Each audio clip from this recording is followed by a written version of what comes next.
नमस्कार, जोहार, आदाब साथियों। मैं हूं माइकल जेडी जेमसन और आप देख रहे हैं समाचार टीवी। मित्रों, आज हमारी मौजूदगी गढ़वा जिला मुख्यालय में है और हमारे समक्ष हैं आजसू जिलाध्यक्ष दीपक शर्मा जी। जी सर, स्वागत है हमारे समाचार टीवी चैनल में। नमस्कार, जोहार। सर, ये मैया समान योजना जो था सर, इलेक्शन से पहले जिस तरीके से आपका ही बयान आया था कि एट ए टाइम, इलेक्शन के टाइम में 4 महीना पहले से जो देना शुरू हुआ, यदि देना ही था तो 12-5-60 होता है, 60 महीना होता है, वो पूरा जोड़ करके देना चाहिए था। और अभी जो है, जो कि पूर्व घोषित जो डेट था 11 दिसंबर को, जो है 2500 रुपये देने की जो बात है सर, वो अभी तक नहीं दिया गया है। और सवाल के जवाब में कहा गया है कि टेक्निकल इशू है। क्या कहना है सर इस पर?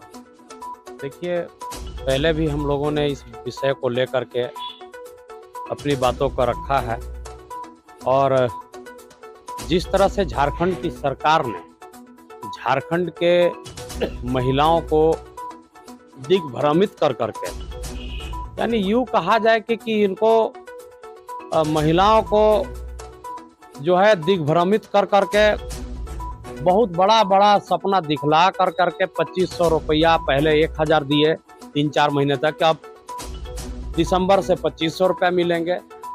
ये बेवकूफ़ बनाया गया है पूरे महिलाओं को।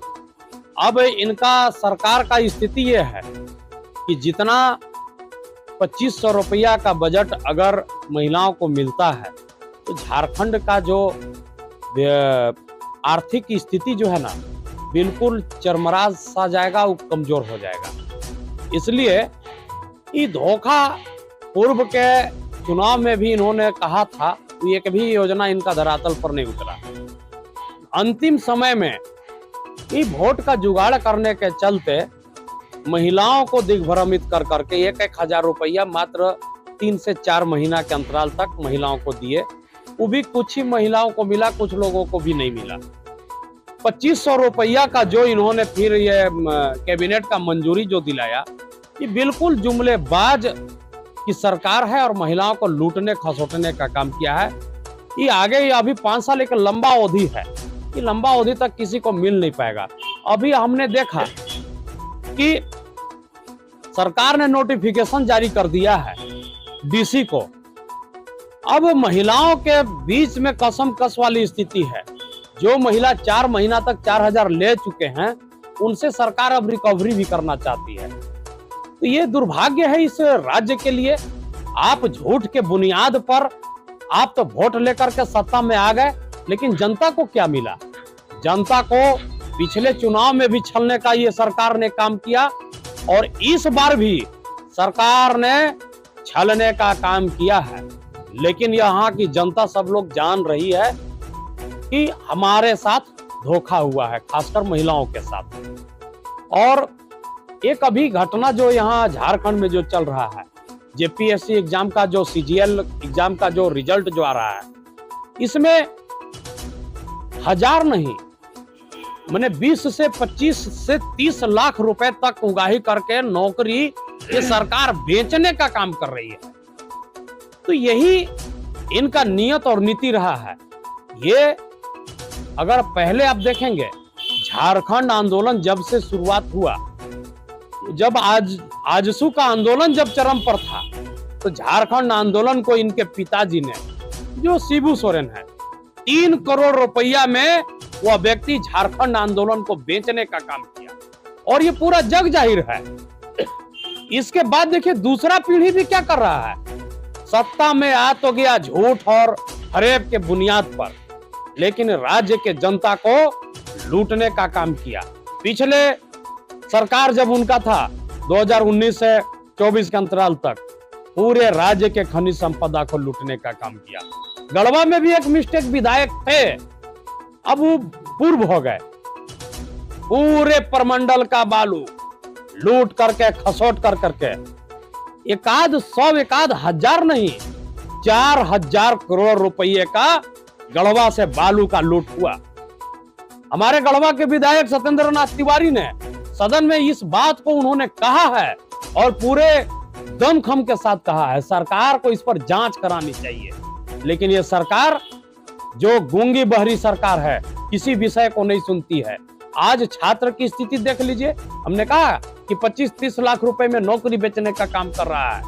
आज हजारीबाग हो, रामगढ़ हो, रांची हो, पूरे राज्य का जितना छात्र जो इस सीजीएल के एग्जाम में बैठे थे वो ठगा सा महसूस कर रहे हैं।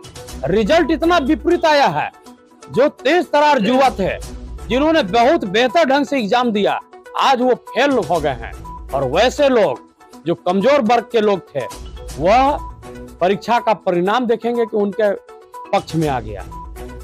इसलिए ये सरकार गूंगी बहरी सरकार है और जल्दी से जल्दी हम ये चाहते हैं कि ये सीजीएल का जो परीक्षा जो इन्होंने रिजल्ट निकालने का काम किया है इसको रद्द करें और झारखंड में निष्पक्ष तरीके से यहाँ के युवाओं के लिए, यहाँ भविष्य से उनका खिलवाड़ न करते हुए एक निष्पक्ष तरीके से प्रतियोगिता की परीक्षा लें और निष्पक्ष तरीके से उसका रिजल्ट को जारी करें, यहाँ लोगों को नौकरी दें।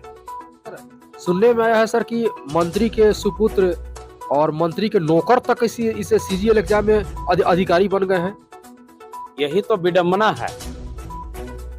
पूर्व के सरकार में मंत्री थे बादल पत्रलेख जी। एक सूचना के माध्यम से जो हम लोगों को जानकारी मिल रही है, उनके दोनों पुत्र पदाधिकारी बन गए। अरे पुत्र तो पुत्र, नौकर तक अधिकारी बन जा रहे हैं। सही कह रहे हैं, है ना, नौकर। उनके घर का अब परीक्षा की तैयारी किए, उनके घर का एक नौकर भी जो है ना वो पदाधिकारी हो गया। यही झारखंड का विडंबना है। इस सरकार को सोचना चाहिए कि झारखंड में युवाओं का जितना आज गोलबंद तरीके से उन लोग सड़क पर उतर रहा है, पिछले भी सरकार में उतरा था, लेकिन एक भी बात यहाँ के हेमंत सरकार ने सुनने के लिए तैयार नहीं हुआ और अपने ढंग से मनमानी ढंग से करते रहा। ये मैया समान योजना अगर सीधा सीधा कहा जाए कि चुनाव में ये सीधा लालच दे कर करके लोगों का वोट लेकर के ये सरकार जो है ना चुनावी दौर में आकर के जीत कर करके सरकार में वापसी कर गई है। नहीं तो ये सरकार नेस्तनाबूद थी, कहीं पर टिक नहीं पाती। तो टेक्निकल इश्यू की बात कहा जा रहा है कि 2500 रुपया का जो निर्धारित डेट था 11 को नहीं आया। टेक्निकल इश्यू की बात कहा जा रहा है सर, है ना सर? कैसा टेक्निकल होगा सर? पहले टेक्निकल कहा गया था क्योंकि आज टेक्निकल वाली मुद्दा रहा। ये बहुत ही हास्यास्पद स्थिति है। आप राधा कृष्ण किशोर जी का बयान का उल्लेख आप कर रहे हैं कि टेक्निकल इशू है। समय तो 11 तारीख पार हो गया। टेक्निकल इशू में ये हो सकता है कि कंप्यूटर में सिस्टम में नहीं चढ़ा, 11 को नहीं 13 को आ गया, आ जाता पैसा। लेकिन ये टेक्निकल इशू नहीं है, ये सरकार का जो कथनी और करनी है ना, इसमें डिफरेंट है। आप देखिए ना, टेक्निकल इशू क्या होता है? मतलब कंप्यूटर खराब है, क्या कहना? सरकार का जो सभी डीसी को चिट्ठी लिख कर करके उसमें कहा गया है कि जो महिलाएं हारता पूरा करिए। पता नहीं किस तरह का हारता की ये बात कर रही है सरकार। और जितना उसमें पेपर अब मांगा जा रहा है, आपको तो इस राज्य का होना चाहिए, आय प्रमाण पत्र का भी जरूरत पड़ेगा, उम्र का सर्टिफिकेट की भी आवश्यकता। इतना पेपर मांगा जा रहा है, इससे तो पहले अब ना कि कहीं कहीं दूसरा अपना बिजनेस में लोग ध्यान दें तो ये मैया समान योजना का राशि से ज्यादा वहां पर कमाई लोग कर सकते हैं। सर जब सीजीएल पर जो सर इतना विवाद था, तो इस तरीके से आनन फानन में शपथ ग्रहण लेने के जस्ट ही बाद देने के पीछे क्या कारण होगा सर? दोबारा परीक्षा लेते, दोबारा रिजल्ट निकालते, इस पर इतना विवाद हुआ, फिर भी क्या वजह रहा? जिस तरीके से रिजल्ट को निकाला गया अफरा तफरी में, क्या कारण होगा सर? हमें जो समझ है और जो दिख रहा है, सरकार ने हर पद के लिए एक रेट तय करके रखा था और उस रेट के अंतर्गत हर वैसे प्रतियोगी जो उनके करीबी हैं, उनके पार्टी के हैं, उनके नेता के हैं, उनके चमचे के हैं, वैसे लोगों को सिलेक्शन पैसे के बल पर इन लोगों को नौकरी देने का यह सरकार काम किया है। और निश्चित रूप से ये राज्य हित में नहीं है। और आजसू इस सभी विषयों को लेकर के हम लोग भी संगठन को धारदार बनाने के लिए अगला बैठक आयोजित होगा। हम चुनाव जरूर हारे हैं, लेकिन मैदान जो है ना, हारे नहीं है, मैदान हम फिर से तैयार करेंगे और वही जोश और खरोश के साथ आजसू फिर हर विषय को लेकर के संघर्ष के क्षेत्र में उतरने का काम करेगी और सरकार को एकदम माकूल जवाब देने का काम करेगी। सरकार को हर परिस्थिति में घेरने का आजसू पार्टी काम करेगी। सर लास्ट क्वेश्चन सर, अभी पुतला दहन किया गया है माननीय नवनिर्वाचित विधायक सत्येंद्र तिवारी जी का, क्या कहना है सर? ये फालतू बकवास और बेबुनियाद, उनका हमने कहा ना कि वो दाढ़ी वाला प्रवक्ता है जो इंटर में 3 बार फेल हो जाता है, उसका प्रवक्ता के बातों पर ध्यान मत दीजिए। सदन है, सदन में जो बातें, जो गंभीर विषय होता है वहां माननीय जो विधायक होते हैं उस विषय को उठाने का काम करते हैं। ये आप लोगों को भी पता है कि पूरे कईयन 100 करोड़ रुपया यहाँ का मिस्टेक विधायक ने पैसा लगा करके चुनाव लड़ने का काम किया।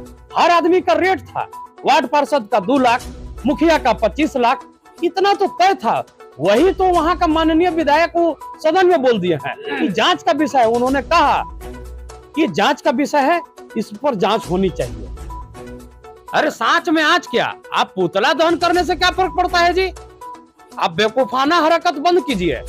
जो आपका नौटंकी, जो ड्रामेबाजी है पूरे विधानसभा के लोगों को, आप सोचे कि हर कोई पैसा से बिक जाएगा, कतई नहीं बिकेगा।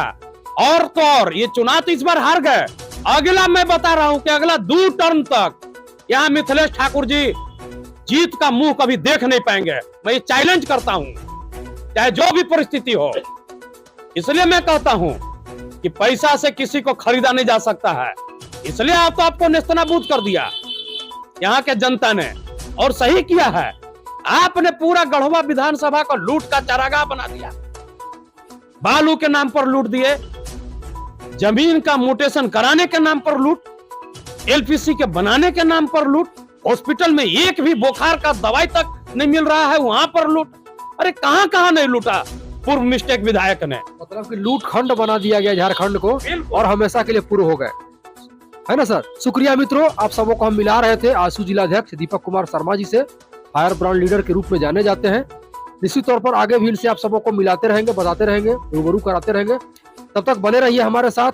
मैं हूं माइकल जेडी जेमसन और कैमरे के पीछे मास्टर अजय सिंह जी। तब तक जय हिंद, जोहार, धन्यवाद।